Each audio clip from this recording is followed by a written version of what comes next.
అందరికీ నమస్కారం అండి. Welcome to our channel. నేను మీ వెంకటేష్ తెనాలి. వైసీపీ పార్టీలో కీలక నేతలు రాజీనామా చేయడం జరిగింది. ఆ కీలక నేతల్లో కూడా వైసీపీలో అగ్రగామిగా ఉండే నెంబర్ 2 గా చెప్పుకున్న విజయసాయి రెడ్డి గారు కూడా నిన్న రాజీనామా చేయడం జరిగింది అనమాట. అసలు ఆయన ఎందుకు రాజీనామా చేయాల్సి వచ్చింది అని చెప్పేసి మనం తెలుసుకుందాం. ఇప్పుడు మనతో పాటు పొలిటికల్ అనలిస్ట్ సిఏ నాగార్జున గారు ఉన్నారు. సార్ నమస్కారం అండి. నమస్తే నమస్తే వెంకటేష్. ఏంటి చాలా రోజుల తర్వాత కలుస్తున్నట్టున్నాం. Yes sir. నిన్న ఈవినింగ్ ఫోన్ చేశావు. Yes sir. నిన్న ఈవినింగ్ ఇది విజయసాయి రెడ్డి గారు ట్వీట్ పెట్టారన్నారు. ఎన్టీవీ వాళ్ళు, వేరే కొంతమంది యూట్యూబ్ ఛానల్ వాళ్ళు వీళ్ళు అడిగారు. సరే నేను విజయాలు కూడా హైదరాబాద్ వస్తే బస్సులో కూర్చొని కూడా చేయాల్సి వచ్చింది. నా పరిస్థితి అది. చూసాను. నిన్న రాత్రి చెప్పావు, ఇవాళ మార్నింగ్ ట్వీట్ అవుదామని చెప్పాను కాబట్టి జాయిన్ టుడే. సార్ ఇప్పుడు విజయసాయి రెడ్డి గారు రాజీనామా చేయడానికి ప్రధానంగా కారణాలు ఏమై ఉండొచ్చు? దీని గురించి కనుక మనం విశ్లేషించుకోవాలంటే దీన్ని మనము 2-3 కోణాల్లో చూడవచ్చు. ఫస్ట్ థింగ్ ఏమిటి అంటే విజయసాయి రెడ్డి ఆయన పూర్వతరాలు, నేపథ్యము, జగన్మోహన్ రెడ్డితో పాటు కలిసి నడవడము, ఆయనతో పాటు జైల్లో ఉండడము ఎక్సెట్రా అనేటువంటి ఒక పాట అయితే, బీజేపీ వాళ్ళ స్ట్రాటజీ అనేటువంటిది రెండో పాట. బీజేపీ స్ట్రాటజీ ఇది గుర్తుపెట్టుకోవాలి. బీజేపీ స్ట్రాటజీ అని మాత్రమే అంటున్నాను నేను. ఆ టాపిక్ వచ్చినప్పుడు వద్దాం. Okay sir. ఇప్పుడు విజయసాయి రెడ్డి గారిని కనుక చూస్తే నాతో పాటు ఆయన కూడా చార్టర్డ్ అకౌంటెంటే, నాతో పాటు చదువుకున్నటువంటి వాడే. నెల్లూరు జిల్లా ముత్తూరు గ్రామంలో స్కూల్లో ఇద్దరం చదువుకున్నటువంటి వాడమే. కానీ అప్పుడు నాకు ఆయన పెద్దగా పరిచయం లేదు. తర్వాత మెడ్రాస్ వచ్చినప్పుడు సిఎస్ అవుతున్నప్పుడు పరిచయం, హైదరాబాద్ వచ్చిన తర్వాత ఇంకా పరిచయం ఎక్కువైపోయింది. సేమ్ చార్టర్డ్ అకౌంటెంట్ తెలిసినటువంటి వాళ్ళం కాబట్టి ఆ నేపథ్యం అనేది అలా జరుగుతాం. జగన్మోహన్ రెడ్డి గారు జైల్లో ఉన్నప్పుడు ఈయన కూడా ఆయనతో పాటే ఉన్నాడు. జగన్మోహన్ రెడ్డి గారు జైల్లో ఉండే పార్టీ పెట్టాడు. ఐ థింక్ 18 మంది ఎమ్మెల్యేలో ఏమో అప్పుడు గెలిచినట్టున్నారు. తర్వాత 2014లో 67 సీట్లు వచ్చినాయి.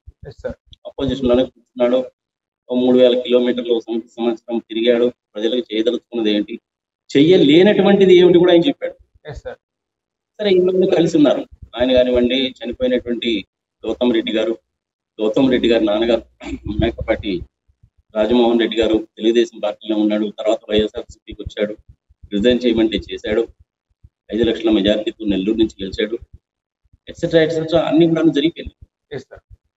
మరి వీళ్ళిద్దరికి ఏమి జరిగింది మధ్యలో అంటే అన్ని కూడాను అటాలు అంటే ఆటలు కాదుమా,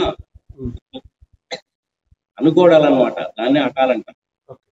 విజయసాయి రెడ్డికి, జగన్మోహన్ రెడ్డికి విభేదాలు వచ్చాయి ఇంతకుముందు 2వ స్థానంలో ఉన్నటువంటి జగన్మోహన్ రెడ్డి గారిని కొంచెం వెనక సీట్లో కూర్చోబెట్టారు వైవి సుబ్బారెడ్డి గారికి, విజయసాయి రెడ్డి గారికి విభేదాలు వచ్చినట్టుగా అనుకుంటున్నారు సజ్జల రామకృష్ణారెడ్డి గారికి ఎక్కువ ప్రాముఖ్యత జగన్మోహన్ రెడ్డి ఇవ్వడం అనేటువంటిది విజయసాయి రెడ్డికి నచ్చలేదు ఇవన్నీ అటాలే. ఇవన్నీ కాకుండా బీజేపీ వాళ్ళు విజయసాయి రెడ్డి గారిని రమ్మంటున్నారు నువ్వు కనుక నీతో పాటు ఇంకొక 3-4 కనుక తెచ్చినట్లయితే రాజ్యసభలో మాకు బిల్స్ పాస్ కావడానికి అవకాశం ఉంటుంది, నువ్వు కనుక వస్తే బాగుంటుంది, నీకు ఒక 100 కోట్లు 200 కోట్ల డబ్బులు ఇస్తాము, కేంద్ర ప్రభుత్వంలో నీకు మంచి పొజిషన్ కూడా ఇస్తాము అన్నారు తెలుగుదేశం పార్టీ వాళ్ళు కూడా గేలం వేశారు తెలుగుదేశం పార్టీలో చాలా ప్రముఖంగా ఉన్నటువంటి వ్యక్తులు ఈయనతోటి కాంటాక్ట్ లో ఉన్నారు రఘురామకృష్ణరాజు కూడాను వైసీపీ తోటి విభేదించాడు కాబట్టి ఆయన మధ్యవర్తిగా పెట్టుకొని ఈ నాటకం ఆడుతున్నారు నాటకం అనేటువంటి పదం సామాన్య జనాలకు తెలుసు కాబట్టి చెప్తున్నాను. సో ఇవన్నీ అటాలేగా. అవును సార్. సో ప్రతి రాజకీయ నాయకుడు కూడాను ఎప్పుడు ఏం చేస్తాడంటే వెంకట్, తన రాజకీయ నేపథ్యం ఏమిటి, తను ఎంతకాలం రాజకీయంలో ఉండగలడు, తనను నమ్ముకున్నటువంటి వాళ్ళు ఎంతమంది ఉన్నారు, తన పొజిషన్ ఏమిటి అనేటువంటిది ప్రాధాన్యంగా చూసుకుంటారు. సరే, సంపాదించుకోవడం అనేటువంటిది దాంతో పాటు పెనవేసుకొని ఉంటుంది.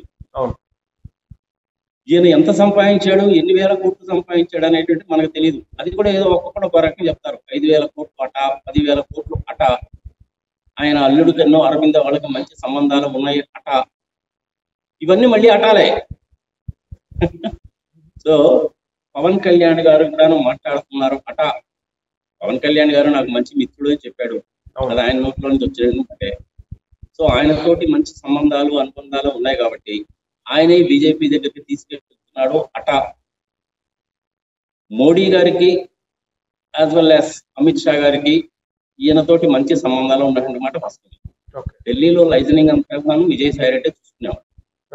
సో అందుకని బీజేపీ వాళ్ళు ఇవన్నీ అడిగారు అట. పవన్ కళ్యాణ్ కూడా అవును అడగడంలో తప్పే ఉంది, వస్తే బాగుంటుంది అన్నారు అట. ఇవన్నీ అటాలే. కానీ విజయసాయి రెడ్డి గారు చెప్పిన రీజన్ ఏంటి? నేను వ్యవసాయం చేసుకుంటాను అన్నాడు. సాయిధరుడు కుటుంబం నుంచి వచ్చాడు కాబట్టి ఆ మాట చెప్పాడు. కానీ జనరల్ గా అందరూ కూడాను ఇట్లా పార్టీ నుంచి విభేదించి బయటకు వచ్చిన వాళ్ళు ఎలా చేస్తారంటే, నాకు చక్కటి గౌరవం ఇచ్చారు, మంచి మర్యాద ఇచ్చారు, నేను రాజకీయంగా బాగా ఎదిగాను, కానీ ఆరోగ్య కారణాల మూలకంగా నేను ఇక చెయ్యలేను అన్న ఉద్దేశంతో నాకై నేనే విరమించుకుంటున్నాను. ఇది ఇది ఇది జనరల్ గా సాధారణంగా చెప్పేటువంటిది.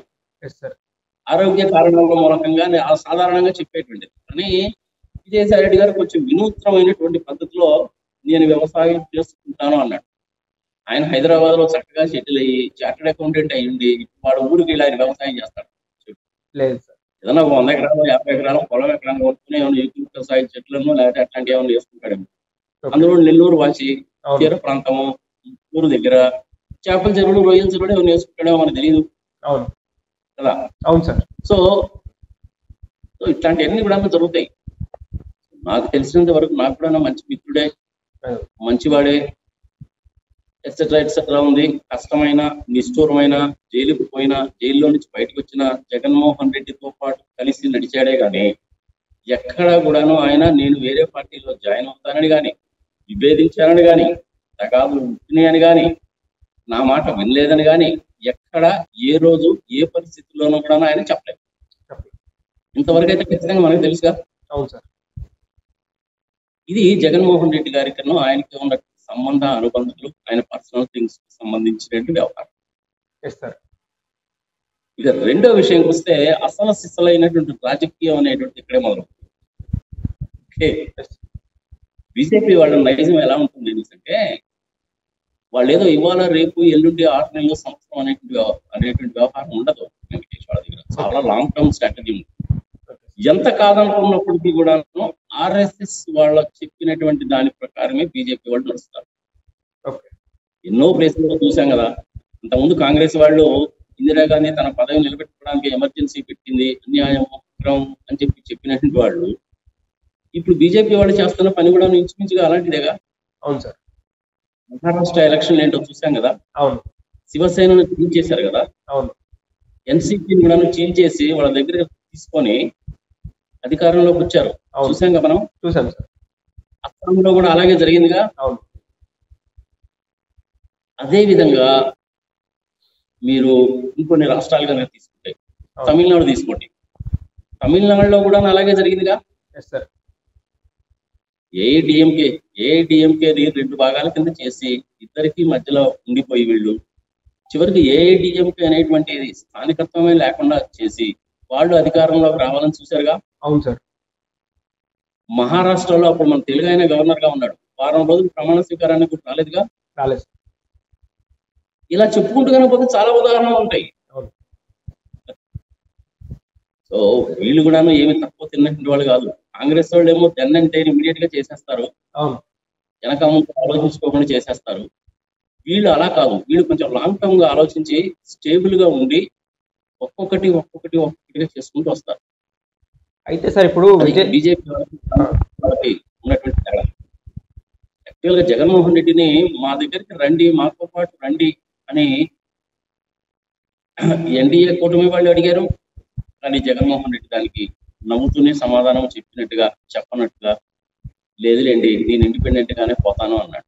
ఎప్పుడు 2014లో అడిగినప్పుడు అదే చెప్పాడు, 2019లో అడిగినప్పుడు అదే చెప్పాడు, 2024లో కూడా అడిగినప్పుడు అదే చెప్పాడు.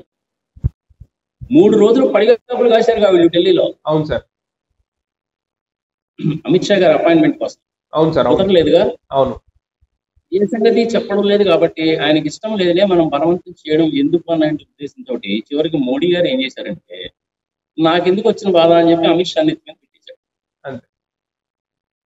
ఫైనల్ గా అంటే ఇంకా లాస్ట్ మూమెంట్ డెసిషన్ అంటారు చూసారు, లాస్ట్ మూమెంట్ డెసిషన్. అలా చివరగా వెళ్ళి తెలుగుదేశం ప్లస్ జనసేన తోటి కలిశారు. యాక్చువల్ గా బీజేపీ వాళ్ళకి తెలుగుదేశంతో కలవడం అనేటువంటిది ఎప్పుడూ ఇష్టం లేదు. బీజేపీ వాళ్ళకి బాగా తెలుసు చంద్రబాబు నాయుడు అవసరానికి ఉపయోగించుకుంటాడు, అవసరం తీరిపోయిన తర్వాత తొక్కేస్తాడు, తీసి పక్కన పడేయడం కూడా కాదు, తొక్కేస్తాడు అన్న సంగతి బీజేపీ వాళ్ళకి తెలుసు. కానీ బీజేపీ వాళ్ళు ఎలాంటి వాళ్ళు, మన తెలుగులో సామాన్ చెప్తారు కదా, గుండె మింగేవాడు ఉంటే గుళ్ళో లింగాన్ని మింగేవాడు అంటాడు. బీజేపీ అయిపోయిన ఓకే. సో ఎప్పుడు కూడా ఏంటంటే ఒక వరలో రెండు కత్తులు అనేటువంటి ఉండవు. ఏ గూటి పక్షులు ఆ గూటికి చేరతాయి. ఇది కూడా మన తెలుగు సామెతగా. అవును సార్. చంద్రబాబు నాయుడు అయినా అటుపక్క బీజేపీ వాళ్ళైనా ఆలోచన విధానంలో టైంలో తేడా ఉంటుంది, కానీ ఆలోచన విధానం అనేది గొప్పగానే ఉంటుంది. తెలంగాణలో మనము బాగానే సక్సెస్ అయ్యాము, కర్ణాటకలో అధికారంలోకి కూడా వచ్చాము, మహారాష్ట్రలో ఆ విధంగా చేసి అధికారంలోకి వచ్చాము, ఆంధ్రప్రదేశ్లో కూడా చేయవచ్చు కదా, ప్రయత్నిద్దాం చేద్దాం అన్న ఉద్దేశంతో పోతున్నారు. చంద్రబాబు నాయుడు గారు మోడీ గారితో విభేదించి బయటకు వచ్చి ఆయన భార్యను కూడా తిట్టిన సందర్భాలు ఉన్నాయిగా. ఉన్నాయి సార్. నల్ల డ్రెస్ వేసుకుంటారు, ఇది కూడా చేసేవుగా. మోడీ అంత నీచుడు లేదు, దరిద్రుడు లేదు. అసలు ఆయన నమ్ముకోవడం అనేది బుద్ధి తక్కువ, మేము కలవడం అనేటువంటి బుద్ధి తక్కువ, నమ్మక ద్రోహం చేసేటువంటి వ్యక్తి. సంగతి సమాచారం అని పర్సనల్ గా తిట్టావు, పాలసీ పరంగా తిట్టావు. అవును సార్. మరి మళ్ళీ వెళ్ళి వాళ్ళతో ఎట్లా జాయిన్ అయ్యావు నువ్వు? అవసరము పాలిటిక్స్ లో ఏంటంటే అవసరము. ఈ రోజు మన భారతదేశంలో ఉన్న పాలిటిక్స్ లో నీతి, నిజాయితీ, న్యాయము, ధర్మము, మొరాలిటీస్, లీగాలిటీస్ ఏమీ ఉండవు. నేనేమిటి, నా భవిష్యత్తు ఏమిటి, ఈ రెండు మాత్రమే ఉంటాయి. రీజనల్ పార్టీస్ అయినా నేషనల్ పార్టీస్ అయినా అలాగే చూస్తుంది. నేషనల్ పార్టీస్ లో కూడాను కాంగ్రెస్ వాళ్ళది ఒక రకంగా ఉంటుంది, మరీ అంత దారుణంగా చేయరు. కానీ బీజేపీ వాళ్ళు అలా కాదు, చాలా కట్అవుట్ గా ఉంటారు. చాప కింద నీళ్ళ వ్యవహారంలాగా ఉంటుంది. ఏ మూమెంట్ లో ఏమి జరుగుతున్నారో నీకు చివరి దాకా తెలియదు. మీరు చూడండి, బీజేపీ వాళ్ళ దాంట్లో మోడీ గారేమో మాటకారి కాబట్టి, మంచి మాటకారి కాబట్టి ఆయన మాట్లాడతాడు. ఏ స్టేట్కి వెళ్తే ఆ స్టేట్ భాషలో మాట్లాడతాడు, ప్రజలను ఆకట్టుకుంటాడు, క్రౌడ్ పుల్లర్. కానీ అమిత్ షా ఎక్కడా బయటికి రాడు, వెనక నుంచి స్ట్రాటజీ అంతా ఆయన నడిస్తాడు. ఇది వాళ్ళిద్దరు కాంబినేషన్. ఇది అదే విధంగా పివి నరసింహారావు గారు ప్రైమ్ మినిస్టర్, మన్మోహన్ సింగ్ గారేమో ఫైనాన్స్ మినిస్టర్. సోనియా గాంధీ గారు పివి నరసింహారావుని, మన్మోహన్ సింగ్ ని ఇద్దరిని అపాయింట్ చేసింది. అవును, చూసాంగా మనం. చూసాం సార్. 1991 వాళ్ళిద్దరు కాంబినేషన్ లో తీసుకొచ్చినటువంటి సంస్కరణల మూలకంగానే ఈ రోజు నువ్వు నేను ఈ విధంగా కూర్చొని మాట్లాడగలుగుతాను. ఆయన తీసుకొచ్చిన సంస్కరణల మూలకంగానే హైదరాబాద్ సిటీలో హైటెక్ సిటీ అనేటువంటి డెవలప్ అయింది, సాఫ్ట్వేర్ ఇండస్ట్రీ డెవలప్ అయింది. అది చంద్రబాబు నాయుడు చేసింది కాదు, ప్రజలు గుర్తుపెట్టుకోవాలి. పివి నరసింహారావు గారి ఉద్దేశం ఏంటంటే 4 భాషలు 15 భాషలు రీడింగ్, రైటింగ్, స్పీకింగ్ తెలిసినటువంటి వాడు కాంగ్రెస్ పార్టీలోనే ఉన్నాడు, కానీ ఎటువంటి పరిస్థితిలోనూ కాంగ్రెస్ ను విభేదించి బయటికి పోలా. ప్రణబ్ ముఖర్జీ గారు పోయి పార్టీ పెట్టుకొని మళ్ళీ వచ్చి జాయిన్ అయ్యాడు, కానీ ఈయన ఒప్పుకోవాలి. ఒప్పుకోదగ్గ వ్యక్తి, తెలంగాణ వ్యక్తి, గౌరవించదగ్గ వ్యక్తి. ఆయన చేసినటువంటి బాబుకి చేతులు ఎత్తి దండం పెట్టాలి. ఈ రోజు నువ్వు నేను ఆయన చిరస్మరణీయుడిగా, ఒక చరిత్రకారుడుగా గుర్తుంచుకోవాలి. కానీ కాంగ్రెస్ పార్టీ ఏం చేశారో చూసినాగా మనం. మళ్ళీ చెప్పుకోవాల్సిన పని ఉండదు. ఈ రోజు ఏం జరిగిందన్న సంగతి మనం చూసాం. నేను పాలిటిక్స్ చూసుకుంటాను, మన్మోహన్ సింగ్, పివి నరసింహారావు గారు చెప్పిన మాట. నేను పాలిటిక్స్ చూసుకుంటాను, నీకు అండగా నేను ఉంటాను, నువ్వు పాలసీ విషయం చూసుకో, నేను నీ విషయంలో ఇంటర్ఫీర్ కాను. సోనియా గాంధీ గారికి పాలిటిక్స్ తెలియదు, పాలసీ కూడా తెలియదు. ఈ దేశం అప్పుల్లో ఉంది, ఇంకొక 15 రోజులు పోతే మన దగ్గర $1 లేదు, అభివృద్ధి ఆగిపోతుంది, ప్రపంచంలో నవ్వులు పాలవుతాం, ప్రతి భారతీయుడు తలదించుకోవాల్సిన పరిస్థితి ఉంటుంది. దీన్ని మనం ఎలాగైనా సెట్ చేయాలి అని ఇద్దరు కలిసి 5 సంవత్సరాల్లో సాలిడ్ గా మెజారిటీ లేకపోయినప్పటికీ పార్లమెంట్ లో సెట్ చేశారా లేదా? అది కాంగ్రెస్ వాళ్ళ పాలసీ. కానీ బీజేపీ వాళ్ళ పాలసీ ఎలా ఉంటది? ఏదైతే చెప్తారో అందులో 10%, 15% చేస్తారు, కానీ మొత్తం చేయరు. దానికి బెస్ట్ క్లాసికల్ ఎగ్జాంపుల్ ఏంటి? 2014లో అధికారంలోకి వచ్చినప్పుడు 90 లక్షల కోట్లు మీ అకౌంట్ లోకి ఒక్కొక్కరికి 15 లక్షలు వస్తాయని చెప్పి మోడీ గారే చెప్పారుగా. కుదరలేదుగా. ఈ ఒక్క ఎగ్జాంపుల్ చాలుగా నీకు. సరిపోతుంది. సరే, ఇక అంబానీ సంగతి, అనిల్ అంబానీ సంగతి, ముఖేష్ అంబానీ సంగతి, అదానీ సంగతి ఇవన్నీ మనకు తెలిసినాయిగా. అవును సార్. అంతకుముందు ట్రంప్ గారు ప్రెసిడెంట్ గా ఉన్నప్పుడు హౌదీ మోదీ అని చెప్పి హడావుడి చేశాడుగా. అవును సార్. ఆయన ఇండియా వచ్చినప్పుడు అహ్మదాబాద్ లో కూడా అలాగే హడావుడి చేశాడుగా. అవును. మరి మొన్న ఏమైంది? నేను ట్రంప్ గారికి సపోర్ట్ చేస్తానని చెప్పలేదు, చెయ్యనని చెప్పలేదు. యునైటెడ్ నేషన్స్ ఆర్గనైజేషన్స్ వాళ్ళ జనరల్ మీటింగ్ సంవత్సరానికి ఒకసారి జరుగుతుంది. జనరల్ మీటింగ్కి వెళ్ళినప్పుడు ట్రంప్ గారు ఎలక్షన్ క్యాంపెయిన్ లో ఉన్నప్పుడు నేను మిమ్మల్ని కలవాలనుకుంటున్నాను అని సందేశం పంపిస్తే, పబ్లిక్ గా ఓపెన్ గా చెప్తే, no no no no I don't want to meet you, I have a busy schedule, అది ఇది అని అంతవరకు చూసుకొని బైడెన్ గారిని కలిసి వచ్చేసాడు కానీ కలవలేదుగా. అది రాజకీయం, వాళ్ళది అలాగే ఉంటది. మరి ఇప్పుడు మన రాష్ట్రానికి వస్తే, జగన్మోహన్ రెడ్డి విషయానికి వస్తే, విజయసాయి రెడ్డి విషయానికి వస్తే, అయోధ్య రామరెడ్డి గారి విషయానికి వస్తే ఎలా ఉంటుంది కూడా ప్రజలకు తెలియాలిగా. తెలియాలి. ఇంతకుముందు ఆళ్ల రామకృష్ణారెడ్డి గారు బయటికి వెళ్ళిపోయి మళ్ళీ వచ్చి జాయిన్ అయ్యాడుగా, అది చూసాంగా. ఏది కోరి కృష్ణయ్య గారిని పిలిచి మరి రాజ్యసభ మెంబర్షిప్ ఇస్తే ఆయన ఇప్పుడు వెళ్ళి బీజేపీలో జాయిన్ అయ్యాడుగా. అవును సార్. ఇప్పుడు బీజేపీ వాళ్ళ స్ట్రాటజీ ఏంటంటే, వాళ్ళకి వచ్చింది 240. అవును. చంద్రబాబు నాయుడు గారికి మెజారిటీ వాళ్ళ సీట్స్ వచ్చినాయి, ముగ్గురు కలిసే ఎన్డీఏ అని ఇక్కడ అక్కడ సాలిడ్ గా సపోర్ట్, సాలిడ్ సపోర్ట్ ప్రస్తుతానికి. కానీ ఎప్పుడు ఏం జరుగుతుందో తెలియదు. బీజేపీ వాళ్ళు చంద్రబాబు నాయుడిని అంత తొందరగా నమ్మరు. అవును. వాళ్ళ ఉద్దేశం ఏంటంటే, over a period of time Andhra Pradesh లో ఉన్నటువంటి రెండు రీజనల్ పార్టీస్, ఒకటి తెలుగుదేశం, ఇంకొకటి వైఎస్ఆర్సీపీ, ఈ రెండింటికి మధ్యలో జనసేన ఇప్పుడుగా ఉంది. వీళ్ళలో ఎవరినన్నా ఒకళ్ళని ఆల్ టుగెదర్ భూస్థాపితం చేయాలి అన్నటువంటిది వాళ్ళ లాంగ్ టర్మ్ స్ట్రాటజీ. ఎవరినన్నా ఒకళ్ళు, ఇందులో ఎవరిని చేయాలి అంటే ఇప్పుడు జగన్మోహన్ రెడ్డి గారిని చేయగలరా భూస్థాపితం? అదే అదే అదే ఆ టాపిక్ వస్తుంది. తెలుగుదేశం పార్టీ ఇప్పుడు కూటమిలో కలుస్తున్నారు కాబట్టి వాళ్ళని ఒకవైపు చూస్తూ ఉంటారు. ఆయన మీద కూడా 370 కోట్ల రూపాయల స్కామ్లు ఉన్నాయి, ఇంకా కేసులు ఉన్నాయి కాబట్టి ఆయన్ని చుట్టూ పట్టుకుంటారు. అవును. పవన్ కళ్యాణ్ 100% స్ట్రైక్ రేట్ ఉంది. ఇప్పుడు పవన్ కళ్యాణ్ ఈ తిరుపతిలో చనిపోయిన వ్యవహారంలో కానీ ఇంకో దాంట్లో కానీ సారీ చెప్తే అన్నం సంగతి సంవత్సరం తెలుగుదేశం వాళ్ళకి నచ్చలేదు. లోకేష్ ని డిప్యూటీ ప్రైమ్ మినిస్టర్ గా తీసుకురావడం అనేటువంటిది ఒక టాపిక్ వచ్చింది. ఈ కాలంలో పవన్ కళ్యాణ్ ఎలక్షన్స్ ముందు చెప్పినటువంటి బాగ్దాటి కానీ, ఆ మాటలు కానీ, ఆ థర్డ్ క్లాస్ లాంగ్వేజ్ కానీ, ఆ ఆవేశం కానీ, మధ్య మధ్యలో చెక్క బేర అనడం కానీ లేదు. మనిషికి తత్వం బోధపడింది అన్నమాట. ఓకే, అసలు సిసలైనటువంటి పొలిటీషియన్ గా రూపుదిద్దుకుంటున్నాడు. అవును. ఆయన ఏదో ఒక రోజు తన పార్టీని బీజేపీలో కలిపినా గానీ మనం ఆశ్చర్యపడాల్సిన పని లేదు. వాళ్ళు బీజేపీ వాళ్ళ స్ట్రాటజీ ఏంటంటే, పవన్ కళ్యాణ్ మనతో పాటే ఉన్నాడు, ఆయన మూలకంగానే తెలుగుదేశం మనకి దగ్గర అయింది. అవును. చిన్నగా మనము పవన్ కళ్యాణ్ గారికి 2 ఎంపీ సీట్లు ఉన్నాయి కాబట్టి జగన్మోహన్ రెడ్డిని కూడా మన వైపు తిప్పుకుంటే గనక, ఇంకొక 3వ 4వ కనుక వస్తే మనకి రాజ్యసభలో మంచి మెజారిటీ ఉంటుంది కాబట్టి బిల్స్ అన్ని పాస్ చేయించుకోవచ్చు. జగన్మోహన్ రెడ్డి గారి మీద కూడా కేసులు ఉన్నాయి కాబట్టి, నువ్వు మా పార్టీలో జాయిన్ కాకపోయినా పర్వాలేదయ్యా, మాకు నువ్వు సపోర్ట్ చెయ్యి, మీ కేసుల సంగతి ఏందో మీరు చూసుకుంటానని అంటారు. ప్రజలకు వాస్తవాలు తెలియాలి కాబట్టి చెప్తుంది. అవును. అమిత్ షా గారు గుజరాత్ లో ఉన్నప్పుడు ఆయన మీద కేసులు ఉన్నాయిగా. అవునాయి సార్. నువ్వు గుజరాత్ స్టేట్ లో ఉండడానికి వీలు లేదు అంటే 2 సంవత్సరాలు ఢిల్లీలో ఉన్నాడుగా. అవునాడు. అధికారంలోకి వచ్చిన తర్వాత కేసులన్నీ పోయినాయిగా. ఇది కూడా మనం చూసాం కదా. ఈ విధంగా ఏంటంటే చెప్తారే మనకి, అదే వాటిని ఉపయోగిస్తారు. జగన్మోహన్ రెడ్డి బీజేపీకి వ్యతిరేకం కాదు, బీజేపీ వాళ్ళు జగన్మోహన్ రెడ్డికి వ్యతిరేకం కాదు, ఇది మనకు తెలిసిందే.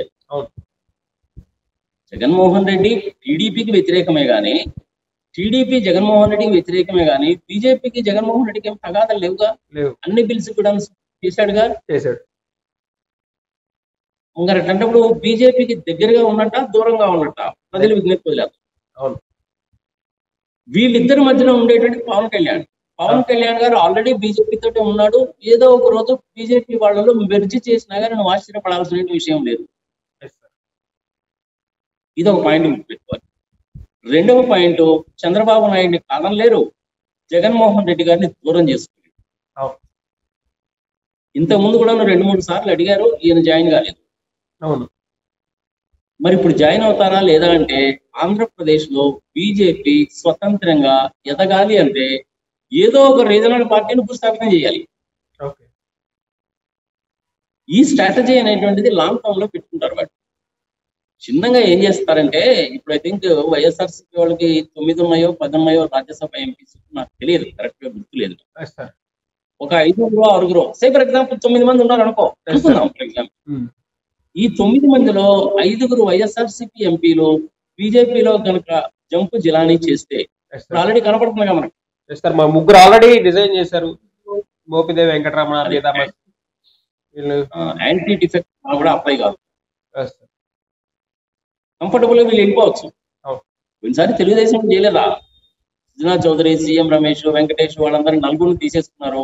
వాళ్ళు 6 ఉన్నారు, 6లో 4 పోయారు కాబట్టి యాంటీ డిఫెక్షన్ లా అప్లై కాలేదు. ఇప్పుడు వీళ్ళకు కూడాను అదే పందాలు తీసుకెళ్తున్నారు.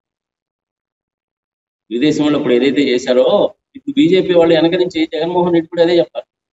ఇదంతా కూడా బీజేపీ వాళ్ళ స్ట్రాటజీనే. వెనక బ్యాక్ గ్రౌండ్ లో నడిపించేది వాళ్లే. మనకి పూర్వకాలంలో మనకి తూలుబొమ్మలాట అనేది గుర్తుందా నీకు? వాళ్ళు నడిపిస్తుంటారు.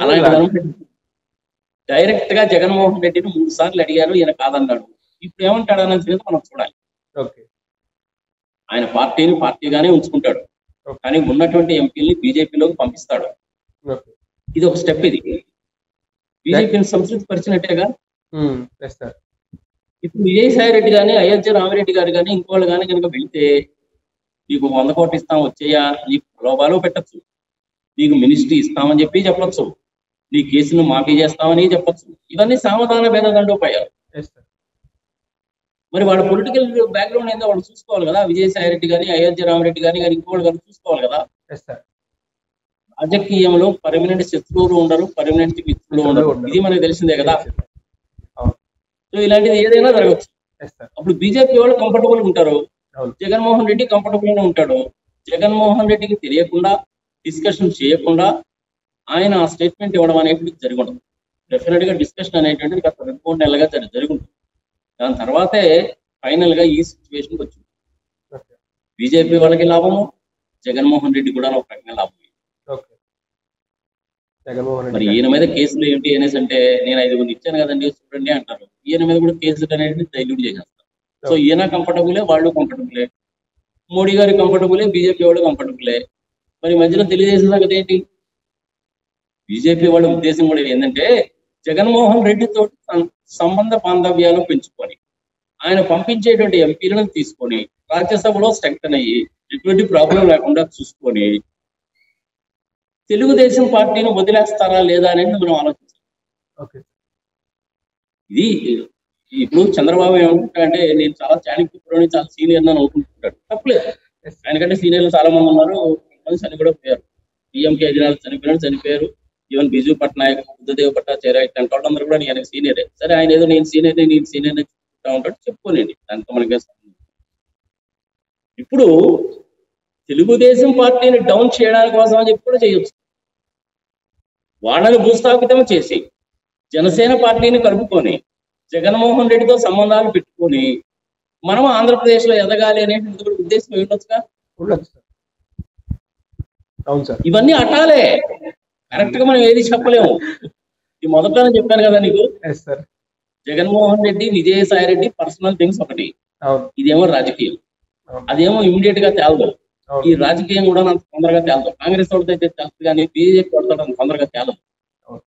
కానీ వాళ్ళ లాంగ్ టర్మ్ ఉద్దేశం ఏమిటి అంటే, మనకి ఆల్టర్నేటివ్ ఉండాలి.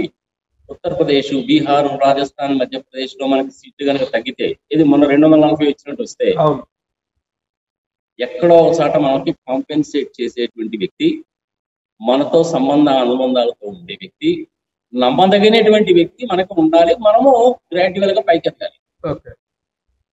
చంద్రబాబు నాయుడు గారు 2029 పోటీ చేస్తారా, 2034లో చేస్తారా తెలియదు మనకి. జనసేన పవన్ కళ్యాణ్ లో చాలా మార్పు వచ్చింది, క్లియర్ గానే కనపడుతుంది. సో పవన్ కళ్యాణ్ అయితే అక్కడికి పోయేవాడు కాబట్టి బీజేపీలో జాయిన్ చేస్తున్నాను, పార్టీని మెర్జిగానే చేస్తే ఆంధ్రప్రదేశ్ లో 21 ఎంపీ సీట్లు 21 ఎమ్మెల్యే సీట్లు బీజేపీ వాళ్ళకి వచ్చినట్టేగా. అవును సార్. 2 ఎంపీ సీట్లు వచ్చినట్టేగా. అప్పుడు బీజేపీ వాళ్ళు ఏం చేస్తారంటే ముందు ఈ ప్రాసెస్ అయిపోయిన తర్వాత నీకు ఎందుకు నువ్వు 10 మందినో 15 మందినో తీసుకురావా, నెక్స్ట్ చీఫ్ మినిస్టర్ నువ్వేను అంటాడు. పార్టీని మా దాంట్లో మెర్జి చేసావు కదా, బాగానే ఉంది. ఇంకో 10 మందినో 20 మందినో కొట్టరా, అప్పుడు 10 మందిని అప్పుడు 10 మందిని కొట్టరా, ముఖ్యమంత్రివి అని చెప్పి పవన్ కళ్యాణ్కి చెప్తే ఎవరికి ఆశ ఉండదు చెప్పు, ఎవరికైనా ఆశ ఉండదుగా. ఖచ్చితంగా అవునా కదా. అవును. ఇది జరగడానికి ఎన్నాళ్ళు పడుతుంది అంటే సంవత్సరం పడుతుందా 2 సంవత్సరాలు పడుతుందా మనకు తెలియదు. ఎప్పుడైతే పవన్ కళ్యాణ్ వైపు నుంచి ఆ మూమెంట్ అనేటువంటిది వచ్చిందో అప్పుడు ఈవీఎంల సంగతి కూడా బయటకు వస్తుంది. ఈవీఎం సంగతి అంటే పవన్ కళ్యాణ్ కూడా పొత్తులో భాగమే, ఈవీఎం సంగతి ఎట్లా వస్తుంది అదే చెప్తున్నా. అదే బీజేపీ స్ట్రాటజీ ఇప్పుడు ఏం చేస్తారంటే ఏందా గెలిచింది ఈవీఎంలు మేనేజ్ చేసే కదా గెలిచారు, ప్రోగ్రామ్ అంతా రాయించింది 60-40 రేషియోలో రాయించారుగా అనే విషయం బయటకు వస్తుంది. చిన్నగా ఇట్లాంటివన్నీ ఒక్కొక్కటిగా వస్తాయి. వాళ్ళు ఆంధ్రప్రదేశ్ లో బలపడడానికి కోసం అని చెప్పి ఏమైనా చేస్తారు. ఫస్ట్ జగన్మోహన్ రెడ్డిని సాటిస్ఫై చేస్తారు. జగన్మోహన్ రెడ్డి కూడా ఆయనకి ఏం కాదని పోయేటువంటి వాడు కాదు. ఫస్ట్ స్టెప్ మొదలవుతుంది అనమాట. సెకండ్ స్టెప్ ఏంటంటే పవన్ కళ్యాణ్ మెర్జీ చేసుకుంటాడు. థర్డ్ స్టెప్ ఏంటంటే పాపం అంటే బీజేపీని భూస్థాపితం చేయాలి. ఇప్పుడు వైసీపీ పోతుందా టీడీపీ పోతుందా అనేది మనం వేచి చూడాలి. నేనేం అమిత్ షా తెలియగలవాడిని కాదు. ఆయన ఏంటంటే డక్కా ముక్కీని తిని ఆలోచించి వెంట్రుకలు కూడా ఊడిపోయినాయి. ఓకే, మనకంత సీన్ లేదు. నేను కూడా లాస్ట్ టైం నర్సరాపేట నుంచి పోటీ చేద్దాం అనుకుని కూడా మానేశాను. ఎందుకంటే ఈ రాజకీయాల్లో 100 కోట్లు ఖర్చు పెట్టి సంఘ సంవత్సరం అంటే మళ్ళా అయ్యే పని కాదు. కానీ గుర్తుపెట్టుకోవా నువ్వు కానీ ప్రజలు కానీ, బీజేపీ వాళ్ళ ఉద్దేశము ఆంధ్రప్రదేశ్ లో over a period of time ఏదో ఒక రీజనల్ పార్టీని భూస్థాపితం చేసి మనము ప్రస్తుతానికి 2వ స్థానంలో ఉండి తర్వాత మొదటి స్థానంలోకి వెళ్ళాలి అనేటువంటి వాళ్ళ ఆబ్జెక్టివ్. దానికోసం వాళ్ళు 10 ఏళ్ళు కాదు 15 ఏళ్ళైనా వెయిట్ చేస్తారు. ఇది ప్రజలు తెలుసుకోవాలి. రెండవది, ఈ రాజకీయంలో ఎట్లా ఉంటారంటే అతను అధికారంలో ఉన్నప్పుడు చుట్టూరు 100 మంది మనుషులు ఉంటారు. అవును సార్.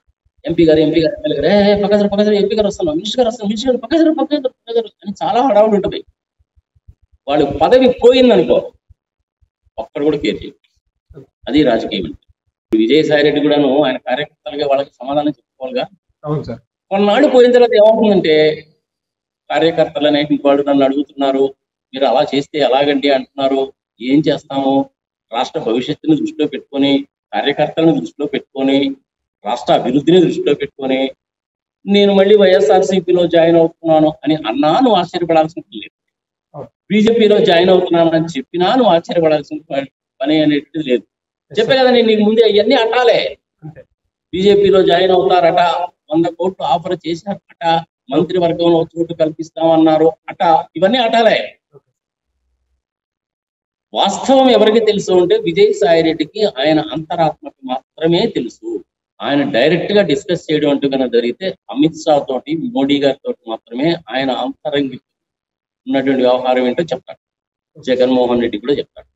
జగన్మోహన్ రెడ్డి 3-4 పోతున్నామండి అనేసి అంటే సరే కానీ అబ్బా మీరు ఎంట్రీ కండి తర్వాత చూద్దాంలే అంటాడు. ఆయనకు అవసరాలు ఆయనకు ఉంటాయి, ఈయన అవసరాలు ఈయనకు ఉంటాయి, బీజేపీ అవసరాలు బీజేపీయే కదా. అవును. దీన్ని మరి న్యాయమో ధర్మమో అంటారా, స్వార్థమో అంటారా, రాజకీయ చుకృత అంటారా, చాణిక్యమో అంటారా, ప్రజల విజ్ఞతకు వెళ్ళేద్దాం.